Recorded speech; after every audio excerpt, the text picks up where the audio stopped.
রোকেয়া, তুই কিন্তু কাজটা মোটেই ঠিক করস নাই। আপনার ভাই তাইলে দোকানের বিষয়টা আপনার কল কইরা জানাইছে। তুই কিন্তু আমার পরিবারের সাথে পায়ে পা দিয়ে ঝগড়া করতেছস। আপনি ভালো কইরা জানেন ওই দোকানটা কেনার জন্য আমি বিদেশ থেকে টাকা পাঠাইছি। ভাইজান আমার নামে সব কাগজপত্র রেজিস্ট্রি করছে। তারপর যখন ওই দোকান দেখতে গেলাম, দেখি আপনার ভাই সেই দোকানের মালিক। তুই বিদেশ থেকে আইছস, কদিন পর ঠিকই চলে যাবি। খামাকা গ্যাঞ্জাম করিস না তো। দেখেন ভাবি, আমার জিনিস আমারে বুঝাই দিলে আমার গ্যালজাম করার কোনো ইচ্ছাই নাই। কি ব্যাপার, বাড়িতে এত চিল্লাচিল্লি হইতেছে কেন? বাজারের দোকানটা আমার টাকায় কেনা না? তোমার বোন স্বপ্ন দেখতেছে দোকান তার। দোকান তো আমি দিতে যাবো কেন?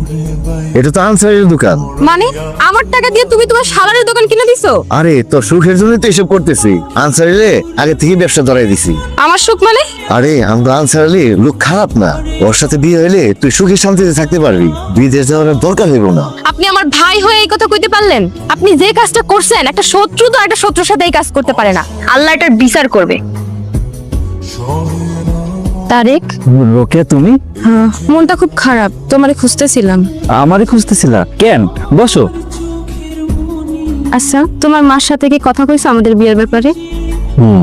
তো উনি কি কইছে? মা আমাকে বিয়ে মাইনে নিব না। কেন মানে নিব না? মা মনে করে বিয়ের পর তুমি আবার বিদেশ চলে যাইবা।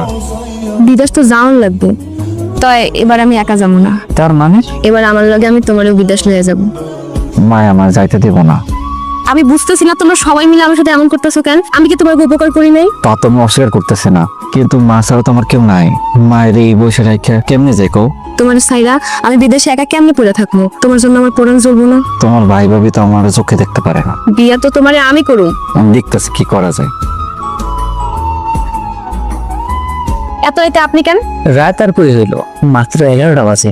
আপনার তো ভাবির সাথে দেখা করার কথা, আমার সাথে দেখা করতে আইছেন কেন? আপনি আমার দোকানে গিয়ে রাগ করছিলেন, তাই আপনার রাগ ভাঙানোর লাগে এই উপহার ডান্স। এই শাড়িটা পরলে আপনার মেলা সুন্দর লাগবে। আপনার শাড়ি আপনি নিয়ে এখনই রুম থেকে বাইরে হইবেন। আইলাম দুইটা মিঠা কথা করানোর লাগে আর আপনি বাইর করে দিবেন। আমি কইছি আপনি এখনই রুম থেকে বাইরে হইবেন, নাইলে আমি এমন কিছু করুম যা আপনি চিন্তাই করতে পারবেন না। তাই যদি না বেরোয় তাহলে কি করবেন? নাইলে জুতা দিয়া পিটাম। এইবার কিন্তু আপনি বেশি বাড়াবাড়ি করতেছেন। আমি আইতাম না, তো দুলা ভাই আপনার লগে আমার বিয়ে ঠিক করছো, এই জন্য আইছি। তুই মেহমানের জুতো যাবো মন করছস? দেখছেন দুলা ভাই, আমি ওনার লাগে একটা শাড়ি আনছিলাম আর উনি কিনা আমার জুতা দিয়ে। তুই কিন্তু কামটা ভালো করস নাই। আঙ্কেল, আমার এই বিষয়টা একটু ভালো করে দেখেন। মারে, তুমি একজন প্রবাসী, অনেক কষ্ট করে টাকা পয়সা উপার্জন করো। তোমাকেও সেই টাকা পয়সাগুলো যদি তোমার ভাই তার নিজের নামে নিয়ে নেয়, সেটা আমি দেখতেছি। আর বাজারের দোকানটা আছে না, সেটাও আমি ব্যবস্থা করি। তুমি কোনো টেনশন করো না। আমার মতন শফিক উকিল যেহেতু আছে, তোমার কোনো টেনশন করার কিছু নাই। আপা, রোকে বেইনে তো দেখি উকিল ধরছে। হ